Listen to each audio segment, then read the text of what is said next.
سونیک با بچه‌ها سلام کن. سونیک. خب سلام دوستان، امیدوارم هر جایی که هستین حالتون خوب باشه. خب یه چند وقتی بود که نمیتونستم ویدیو درست کنم چون دوربین قبلیم خراب شده بود و تصمیم گرفتم که بقیه ویدیومو با این دوربین درست کنم، دوربین 750D کنون. خب دوربین قبلی من دوربین کنون SX 520 بود که یه دوربین سوپر زوم بود و واقعا زومش رو دوست داشتم، اما خب شاید کیفیت صدا و تصویر زیاد مناسب برای یوتیوب نبود و همین در آخرم که میکروفونش دیگه فاتحه شد، خراب شد، دیگه کار نمیکرد و مجبور شدم که یه دوربین جدید تهیه کنم. خب با هم دیگه بریم این دوربین رو آنباکس کنیم.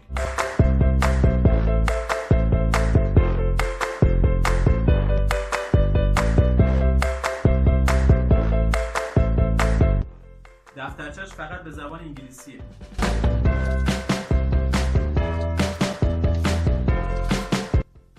خب این کارت هم ضمانتنامه‌شه و تا 3 سال ضمانت داره.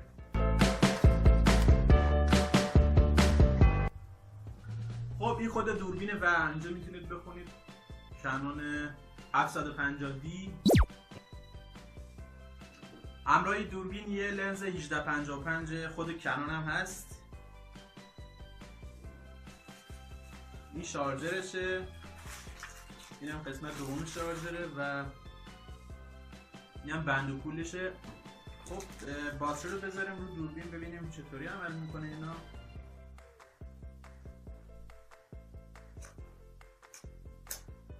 خب این دوربین کنون 750D صفحش چرخونه و خیلی خوبه که صفحه دوربین چرخون بشه، البته واسه من. و صفحش تاچ هم هست، لمسیه و چرخش اینطوری داره، میتونید از رو تصویر رو ببینید یا از اینور و اینطوری حالت اولش اینطوری تا میکنید و اینطوری میاد که میتونید از جا ببینیدش. و آینه دوربین این توی این دوربینا با آینن و نسل جدید دوربین هم که سونی توشون ترک کننده دوربینه بدون آینه هستن که خیلی کیفیت بالایی دارن و همه شرکت‌ها دارن سعی میکنن که خودشون رو به اون سطح برسونن. لنز اینجا جاش قرار میدیم و تابش میدیم، یه صدایی میکنه دیگه، اونجا لنز جا افتاده، صدا کرد.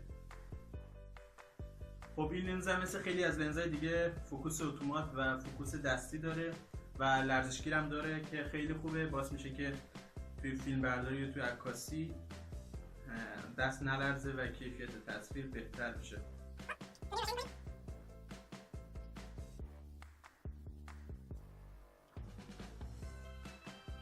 این قسمت دوربین برای وصل کردن میکروفون جداگانه به دوربینه و میکروفون و یکی دیگه نمیدونم چیه دقیقا، اما خب اینجا کابل HDMI و کابل دیجیتال اینجا میشه وصل کرد. میکروفون هایی که خود دوربین صدا رو ضبط میکنه از این قسمت یکی اینوره و یکی اینوره. خب یه لنز 18-200 هم نیاز داشتم که این لنزم اینجا الان براتون اینم باز میکنم. این فیلتر یووی دوربینه.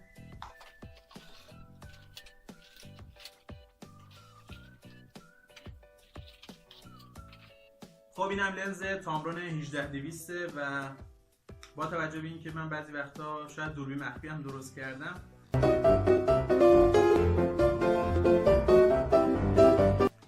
این لنز به من لازم میشه و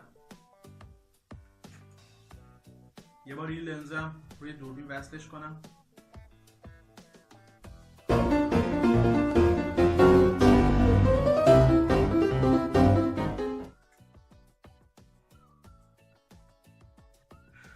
خب لنز خیلی گنده یه، وزنش هم تقریبا سنگینه.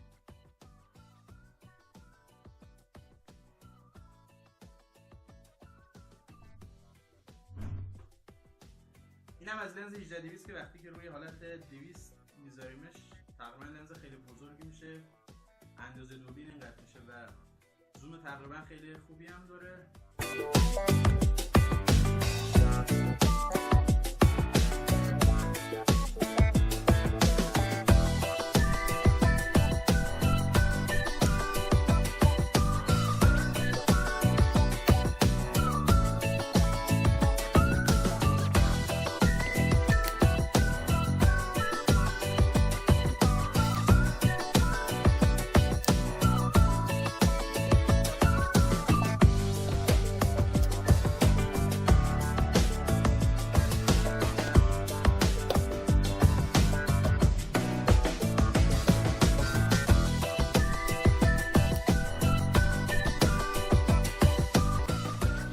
خب این دوربین فناوری بیسیم هم داره، یعنی میتونیم گوشی خودمون رو به دوربین کانکت کنیم. واسه این کار اول از همه وای فای دوربین رو روشن میکنیم و بعدش اپلیکیشنی که اسمش اینجا براتون نوشتم رو دانلود میکنید و توی گوشیتون نصب میکنید و خیلی راحت یه سرچ اسم میزنید و اسم اونجا پیدا میکنه و کانکت میشید. میتونید تنظیمات عکاسی خیلی زیادی رو داخل این نرم افزار ببینید. فکر کنم این نرم افزار فقط واسه عکاسی باشه، چون من هرچی تو تنظیماتش گشتم نتونستم پیدا کنم که فیلم برداریش کجاست و کار کردن با این نرم افزار هم میتونه حس خوبی رو به آدم بده.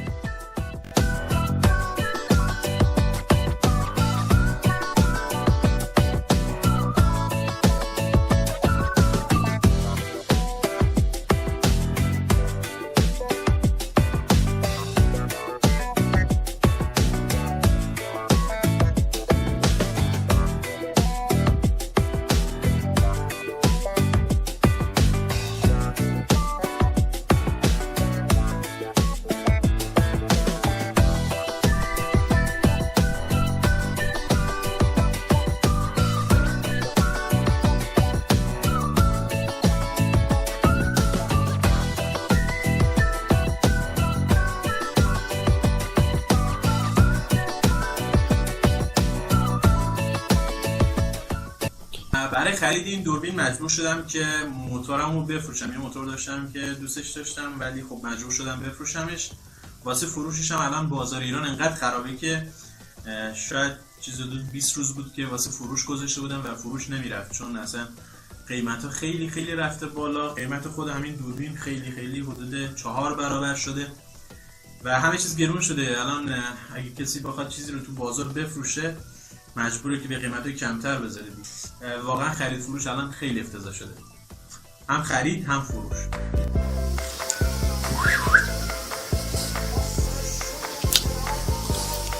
با سونیک سلام کنید.